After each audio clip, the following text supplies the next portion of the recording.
ಪ್ರತಿಭಟನೆ ನೇತೃತ್ವವನ್ನು ವಹಿಸಿದಂತ ನಮ್ಮ ಭಾರತೀಯ ಜನತಾ ಪಾರ್ಟಿ ಯುವ ಮೋರ್ಚಾ ಜಿಲ್ಲಾಧ್ಯಕ್ಷರಾದ ಬಸವರಾಜ ಹೂಗಾರ್ ಅವರೇ, ಜಿಲ್ಲಾ ಪ್ರಧಾನ ಕಾರ್ಯದರ್ಶಿಗಳು ಆತ್ಮೀಯರಾದ ಈರಣ್ಣ ರಾವ್ ಅವರೇ, ನಗರ ಮಂಡಲದ ಕ್ರಿಯಾಶೀಲ ಅಧ್ಯಕ್ಷರಾದ ಶಂಕರ್ ಹೂಗಾರ್ ಅವರೇ, ಯುವ ಮೋರ್ಚಾ ನಗರ ಮಂಡಲದ ಅಧ್ಯಕ್ಷರಾದ ವಂದಾಲ್ ಮಠ ಅವರೇ, ಯುವ ಮೋರ್ಚಾದ ಎಲ್ಲ ಜಿಲ್ಲೆಯ ಮತ್ತು ಮಂಡಲದ ಪದಾಧಿಕಾರಿ ಬಂಧು ಭಗಿನಿಯರೇ,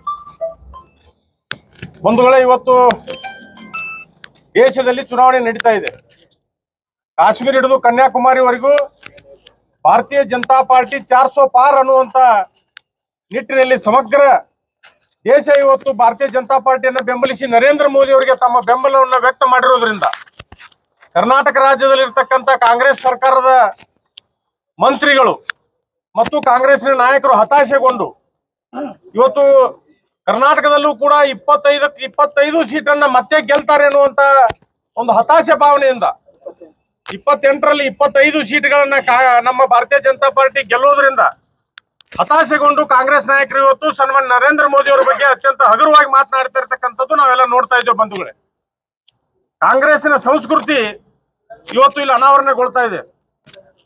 ನಾವು ಸೋಲ್ತೇವೆ ಅನ್ನುವಂತ ಒಂದು ಮನೋಭಾವನೆಯನ್ನು ಇಟ್ಟುಕೊಂಡು ಇಡೀ ವಿಶ್ವವೇ ಜಗತ್ತವೇ, ಕೇವಲ ಭಾರತ ಅಲ್ಲ ಜಗತ್ತವೇ ಮೆಚ್ಚಿದಂತ ವಿಶ್ವ ನಾಯಕರಾದ ಸನ್ಮಾನ್ಯ ಶ್ರೀ ನರೇಂದ್ರ ಮೋದಿ ಅವರ ಬಗ್ಗೆ ಹಗುರವಾಗಿ ಮಾತನಾಡಿದಂತ ಸಣ್ಣ ನೀರಾವರಿ ಸಚಿವ ಶಿವರಾಜ್ ತಂಗಡಗಿ ಅವರಿಗೆ ನಾನು ಮೊದಲು ಧಿಕ್ಕಾರನ ಕೂಗ್ತೇನೆ.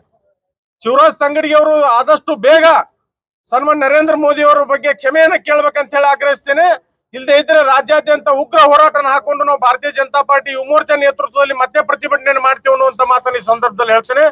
ಜೊತೆಗೆ ಬರುವಂತ ದಿನಮಾನದಲ್ಲಿ ಈ ರೀತಿ ಯಾರೇ ಕಾಂಗ್ರೆಸ್ ಸಚಿವರು ಇರ್ಬೋದು, ನಾಯಕರು ಇರ್ಬೋದು, ಶಾಸಕರು ಇರ್ಬೋದು, ನರೇಂದ್ರ ಮೋದಿ ಅವರ ಬಗ್ಗೆ ಆಗ್ಲಿ ನಮ್ಮ ಪಕ್ಷದ ಯಾವುದೇ ನಾಯಕರ ಬಗ್ಗೆ ಹಗುರವಾಗಿ ಮಾತನಾಡಿದ್ರೆ ಭಾರತೀಯ ಜನತಾ ಪಾರ್ಟಿ ಸಹಿಸುವುದಿಲ್ಲ ಅನ್ನುವಂತ ಮಾತನ್ನು ಈ ಸಂದರ್ಭದಲ್ಲಿ ಹೇಳಿ ನಾನು 2 ಮಾತು ಮುಗಿಸ್ತೇನೆ. ಜೈ ಹಿಂದ್, ಜೈ ಕರ್ನಾಟಕ.